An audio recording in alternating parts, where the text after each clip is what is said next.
Shalom, everyone. Shabbat Shalom. Hope you are doing well on this Friday night. Good to see you all. Hope that you guys are excited. We're going to be looking at this week's Torah portion, and we're going to be looking at some insight into Jacob's encounter with his brother Esau. So this is exciting time. We're in the month of Kislev on the Hebrew calendar. This is an important time. Biblically, it's a season of miracles. Hanukkah is coming up next Thursday night. Next Friday is the first day. So we hope that you come and celebrate with us. We're going to be talking about the hidden miraculous light of Hanukkah and its revelatory and healing power. And we're going to be lighting the candles together and lots of good stuff. So I hope that you can join us. So Shabbat Shalom to all of you. Wayne, good to see you. Mark, Aaron, Dawn, Rebecca, glad that you can join us. Anyway, so Linda, we're going to get going. We are going to jump on in. So in this week's Torah portion, one of the focus of it is God tells Yaakov, that's Jacob. Can you say Yaakov? That's his Hebrew name. And by the way, Yaakov is an awesome name. And in the New Testament, the book of James is actually not the book of James. They changed James' name. His name was actually Jacob or Yaakov in Hebrew. Some say it got changed. I don't know if this is really true, because King James wanted his name in the King James Bible. Just so happens that the two are related. I don't know. But his name was Yaakov, Jacob, the brother of Yeshua. His name was Jacob. So Jacob is told by God, Yaakov, to go back and to go home. He had been over 14 years away from home, where he met his wife. We married his two wives. And now God says, take your family and go back to your country. And Jacob knew he had to go, but Jacob was scared. He was frightened to meet his estranged brother Esau. He was terrified because he knew that his life and even his family's life was in jeopardy. So in order to overcome his fears, Jacob cries out to God. And I think this is important for the times we're living in, because there's a lot of conflict in the world that we're living in. So the question is how this Torah portion really gives us insight into how to deal with conflict, okay? And a little bit about spiritual warfare, okay? So Jacob cries out to the Lord, saying, Genesis 32:12, deliver me, I pray, from the hand of my brother, from the hand of Esau. So, hand of my brother, hand of Esau. So, the question that's asked naturally by the rabbis is, it seems redundant. Why does it say, deliver me from the hand of my brother and from my brother Esau? Okay. So that's the question, right? What is this meant to teach us? What is this repetition meant to teach us? So the double reference to Esau from a rabbinic perspective alludes to two undesirable outcomes that Jacob feared could result when he encountered his brother. On the one hand, if Esau pursued reconciliation with him, he was nervous and scared because it could potentially bring spiritual harm to him and his family. Because Jacob knew that the influence of Esau and Esau's men, which were sinful by nature, that this could potentially cause spiritual and moral damage to his family. So he understood that close bonds and an invitation to dwell peaceably in unity and relationship with his brother Esau could spell spiritual disaster for him and his household. Therefore, Jacob prayed to God, save him from two things. Deliver me from the hand of my brother, meaning from becoming too intimate with my evil brother Esau, my immoral brother Esau, and from the hand of Esau in the sense of from the wickedness, and from my brother Esau, meaning from the wickedness symbolized by the spirit of Esau. So the Lord answered his prayers, right? God saved him not only from the wrath of Esau, but saved him from becoming overly intimate with him as well. It says, so Esau returned that day on his way to Seir.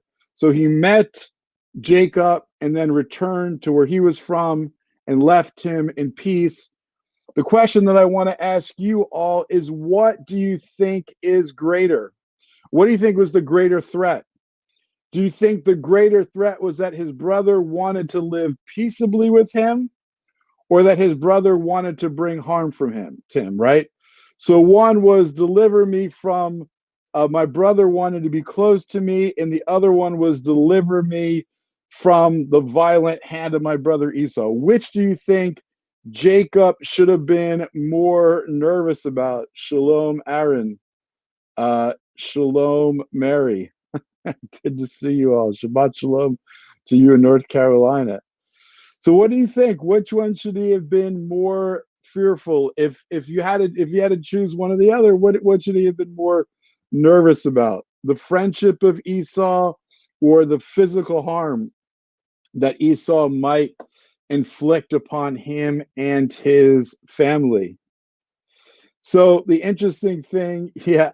So the interesting thing is, from a Jewish perspective, based on that understanding of this verse, the threat of Esau's family, of Esau's friendship, the hand of Esau takes precedence over the threat of physical harm, signified by the words, my brother Esau. Okay? So, what do we learn from this? We learn from this that one should be more fearful and cautious of spiritual dangers than physical dangers. We need to be more cautious of spiritual dangers than we do even physical dangers. Now, rationally, like in the natural, that doesn't make sense, right? We naturally, above all else, want to preserve life, right? We want to preserve our physical life. That's not the case, though. Listen, think about what Yeshua said. He underscores this point. He makes the same point. He says, do not fear those who can kill the body, but are unable to kill the soul, but rather fear him who is able to destroy both the soul and the body in Gehenna. Yeshua tells us, don't fear the one who can kill your body. Fear the one who can destroy. You know what he's saying is, Yeshua is saying, don't fear the one who can only bring physical harm. Fear the one who can bring spiritual harm. Because what if we gain the whole world but lose our soul? And this is important. I think this is important because there will come a time where believers are persecuted, right? We're seeing little small rumblings of that, with churches being denied the privilege of meeting, right? Because of COVID. Who knows where this is going to go? But we know biblically one day believers are going to be persecuted like they were in the beginning. And unless you are more concerned about your spiritual well-being, unless you're more concerned about your spiritual well-being than your physical well-being, where people will compromise. And so spiritually, yes, the spiritual danger is more to be concerned about than physical danger. Guys, I ask your forgiveness. I am a little tired tonight. I need your prayers. We are doing a big taping next week, and I've been going like crazy. So I've literally been like all day studying, preparing, going deep. So forgive me, been a crazy week. All right. So I'm a little bit. All right. So what do we learn? Prayer was not the only action Jacob took in preparation. So we have to understand is that prayer was the foundation. Okay, Jacob prayed, and we'll talk more about that. But he also chose to appease his brother as well in other ways. We'll get to that in a second. So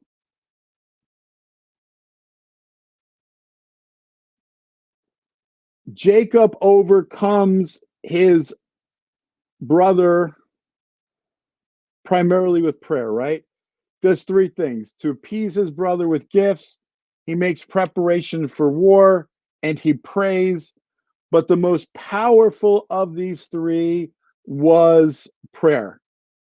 And this is seen by the fact that Jacob not only overcame his brother Esau through prayer, but also the Malach Hashem, that's the divine emissary, that was the angel, the divine being, the divine messenger that wrestles with him. This is what the prophet Hosea says. He says, in the womb, he took his brother by the heel, and in his maturity, he contended with God. Yes, he wrestled with the angel and prevailed. He wept and sought favor. He found him at Bethel, and there he spoke to us, even the Lord of hosts. The Lord is his name. Wow. So we learn a lot from this passage. The first thing is that immature people take matters into their own hands and contend with other people in an effort to get what they want, or feel what God has, or to get what they feel God has promised them, right? So I love this verse. It says, in the womb, he took his brother by the heel, and in his maturity, he contended with God. It's in our immaturity that we think our battle is with individuals, right? Listen, our future does not depend upon someone blocking us from getting what God has promised. When we're immature, when we live from the perspective of the world, when we live in the flesh, the battle is always external. It's always against individuals. It's always against institutions. It's always the natural barriers and the things that are wrong that are being done to us by people. That's immaturity. That's Jacob in his youth. Jacob tries to wrestle and deceive his father, his brother. In the end, he realizes the only one he needs to wrestle with and contend with is God. So we have an opportunity. We have an opportunity to who we fight with. Our battle is not against flesh and blood. We need to understand that. Spiritually mature people understand that and realize that God is the true source of all blessing. The Lord, he is the one who we need to wrestle with in prayer and in declaring his promises, right? Another lesson we learn from this is that there's no weapon that is more powerful than prayer. Last week, we talked about prayer as being our secret weapon. Friends, more than ever, we need to pray, pray, pray. Okay? Well, I just pray for my friend who says the Bible is a struggle. I pray God would give you wisdom to understand. Open your eyes in the word. But there's another important lesson that we learn here, and we realize that no one but yourself can rob you or delay God's blessings or promises from being fulfilled in your life. The only one that can rob you of your blessing is yourself. See, this is the reality, right? Oftentimes we think that someone else is robbing me of my promise, but listen, if you're faithful to God and what he's called you to do, more importantly, who he's called you to be, no one can rob you of your blessing. No one can rob you of your promise. That's such an important thing to understand and get our heads around, right? And because I think so many times, again, we're contending with all these people, all these individuals around us. We think the problem is external when the problem is internal. We oftentimes think it's if only my situation would change, if only my finances would change, if only that person would change, if only my job situation would change, if only my health would change. But the reality is that change and uh, uh, grabbing the promise doesn't begin out there; it begins inside. There has to be a spiritual internal wrestling. That's what brings about the transformation and gives you the strength when you do have to face conflict with other people to handle it with maturity and dignity in a way that honors the Lord. What I see going on out there in this whole political process, oftentimes on both sides, is immaturity. It's sickening in many ways, right? You can contend in battle, but there's a way to do it in honor. And ultimately, no one's going to thwart God's plan for who gets in to become the president, right? We don't have to worry. Like, whoever the president is, God's not going to be taken by surprise.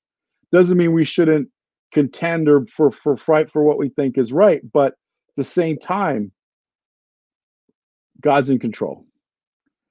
So in the end, he learned that the only one he needed to contend with was the Lord. So I declare over you right now that you should have the tenacity of Jacob. Jacob said, I will not let you go until you bless me. I pray that you should have the tenacity of Jacob to not let go of God until he blesses you. I declare that he should give you that spiritual tenacity, that ability to grab onto God, grab onto the promises, grab on to his purposes for your life and not let go. Say, Lord, I say, Lord, give me that tenacity. Say, I declare, I have the tenacity of Jacob, and I won't let you go until you bless me. I won't let you go until you bless my family. I won't let you go until you bless my nation, until you bless Israel. We have to wrestle and contend for the promise. And what we need to understand, it is the process of wrestling that perfects you and transforms you. Yes, don't ever trust a leader that doesn't walk with a limp. Jacob did a little limp in there, right? So how do we face conflict and problems? Number one, prayer should be our first resort, not our last resort. You always have hope if you know how to pray. Secondly, we need to seek to solve the problems peacefully, peaceably, right? Jacob didn't want to get into a physical altercation or conflict with his brother. He sought to make peace with him by sending gifts to his brother. Even Yeshua says, if you have an issue with your brother and you're on the way to the temple, put down your sacrifice, go get right with him, and then come back and offer it. Friends, we need to do everything we can. Paul says, live peacefully with people, live at peace with all people as much as it is possible. Yeshua says, blessed are the peacemakers, for they shall inherit the earth. There's a core Jewish value known as Rodef Shalom. Can you say Rodef Shalom? It says in the scriptures, seek peace and pursue it. Friends, we need to be peacemakers. There's people who who want to bring peace, and then there's people who like to stir the pot. Don't be a pot stirrer, be a peacemaker. Okay? But Paul says very clearly, live at peace with all people as much as it is possible. Okay? So wisdom says, proactively prepare for confrontation and conflict. Don't rely strictly on a miracle. God often does miracles. Not road death shalom. It's Rachel. That's okay. Road death, RODEF shalom. Row deaf shalom. Okay? But good try. I love it. So the reality is that sometimes you got to go into battle. Can't bury your head in the sand. Sometimes there's evil that needs to be confronted. So we got to prepare, believe for the best, and we got to prepare in case of the worst. I'm just telling you, like I would encourage you. I just think it's wise. Like I think who knows what's going to happen with this election? There could be riots in the street. Make sure you have some food and water in your house. Have some cash on hand. Have gas in your car, just in case. God willing, we never need it, but just in case. It's wisdom. It's what Jacob would do. But I also want to look at this Torah portion by the numbers. In this week's Torah portion, we see Jacob has this encounter with the Lord. But who was it that Jacob wrestled with? There's multiple opinions. Some say Jacob wrestled with an angel sent by God. Other people say he wrestled with the guardian angel of Esau. That's a very traditional Jewish perspective. Others hold that Jacob wrestled with the Lord, that it was God, as a theophany, it was a manifestation of God that Jacob wrestled with. So the question is, who was it? Well, I believe the numerical value of the Hebrew phrase "and he wrestled" in Hebrew sheds light on this question. As he wrestled in Hebrew equals 119. Which is, why is that significant? How does it shed light? The Lord reveals Adonai Hanigla equals 119. The Lord is my shield, Adonai Magan equals 119. A prophet of the Lord, Navi Adonai, King David, Hamelech David, all these equals 119. Through this divine encounter, the Lord reveals 119, that he is the one with whom Jacob wrestled, 119. The one with whom Jacob wrestled was none other than himself, for the Lord is a shield, 119, for his people. But it also alludes to the Messiah, because the Messiah was going to be the Lord incarnate, as well as from the lineage of David. That's why King David equals 119. And he was also to be a prophet of the Lord, 119, the prophet like Moses, both a king from the line of David and a prophet of the Lord, both equaling 119. And historically, the children of Israel wrestled. The children of Jacob, the Jewish people, have wrestled against this idea that Yeshua was the Messiah. But even this connects to the number 119. Isaiah 53 talks about the rejection of the Messiah. In fact, Isaiah 53 was the passage God used to really change my life and open my eyes to who the Messiah was. One of the most powerful prophecies of the Messiah in the scriptures. It says this, Isaiah 53:2. He had no form or majesty that we should look at him, nor beauty that we should desire him. The Hebrew phrase that translates that we should desire him equals, guess what? 119. But of course, there is more. Messiah was rejected and died to bring deliverance. Deliverance equals 119, so that our sin is covered. The phrase in Hebrew, sin is covered, equals 119. Come on. Not only did Yeshua die that we might be forgiven, but also that we might receive the inheritance of the Lord. Inheritance of the Lord equals 119, as well as a seat of honor. A seat of honor, 119. Not necessarily in this world, but in the kingdom, as the psalmist writes, for he raises the poor from the dust, he lifts the needy from the ash heap to make him sit with nobles and inherit a seat of honor. Friends, I just declare of you, God is going to raise you from the dust.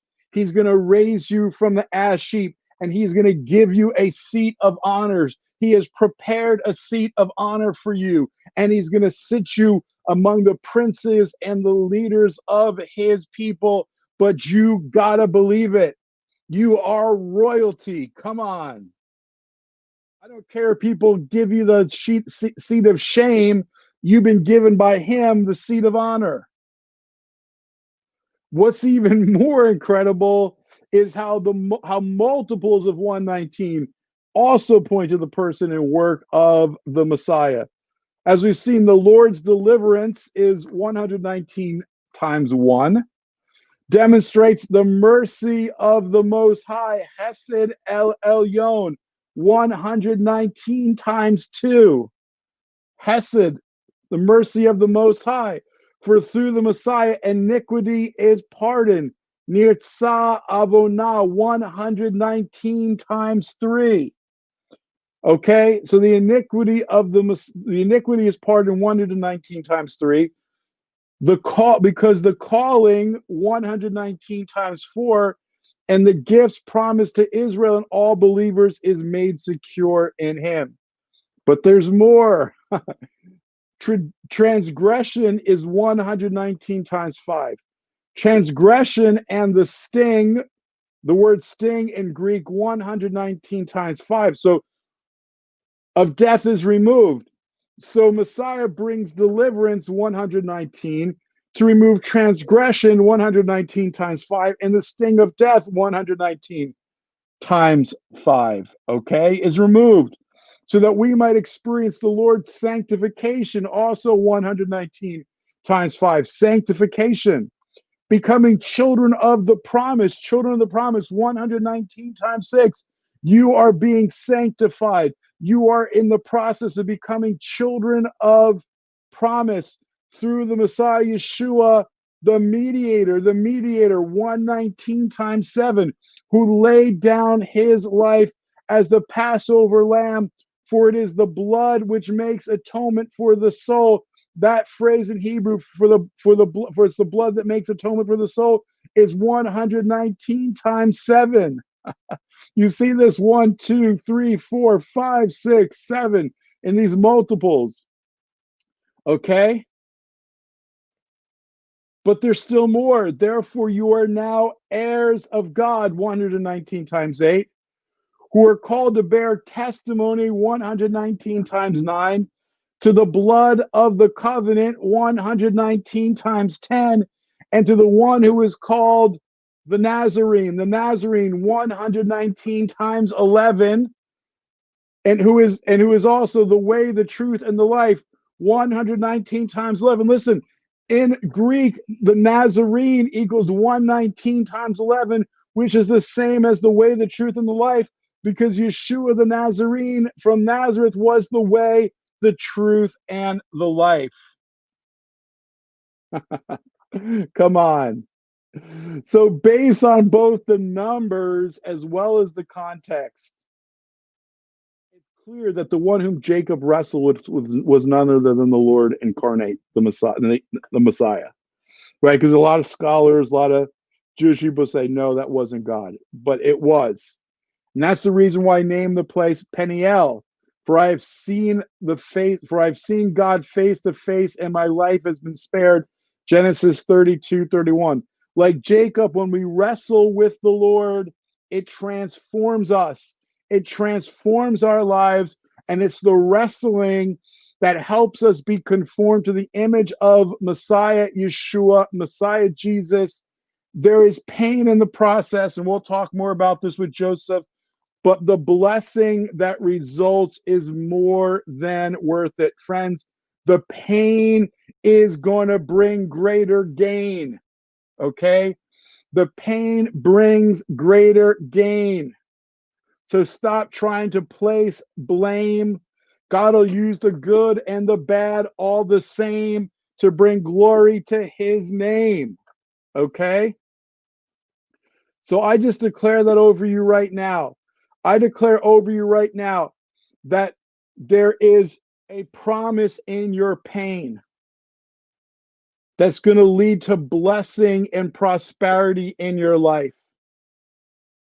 Blessing and prosperity in your life. I just declare that you will not be broken by the wrestling that you're undergoing, but you will be blessed. Declare that with me. Say, I will not be, just declare with me, I will not be broken, but I will be blessed through the wrestling.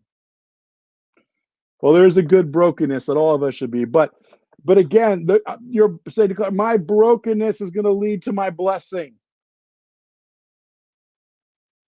You're going to become stronger.